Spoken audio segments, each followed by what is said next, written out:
Welcome to Kenton's videos. Enjoy the video. You're in your project. Select the text box you want to change now. Once selected, open the text panel on the right. This is where font settings live. Make sure you have the playhead on the clip to see the text properties. If the text is grouped or part of a template, double-click to isolate it. This first step gets you straight into the font controls so you can apply precise changes, rather than guessing which layer will update when you type. Now choose the font family from the Fonts drop-down and pick the weight that fits your design. You'll also tweak size, line height, letter spacing, and alignment. These controls shape readability and style. Once done, test bold or italic to check the visual balance. If the font you need isn't in the list, open Brand Kit and upload your TTF or OTF file. This is the only way to add a custom font in Clipchamp. Make sure to finish by applying the style to every text instance.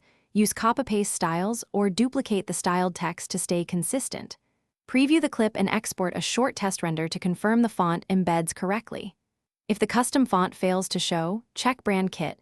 Confirm the upload completed and your plan supports custom fonts.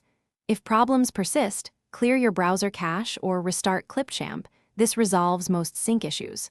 Finally, make sure collaborators have access to the same Brand Kit assets before sharing the project.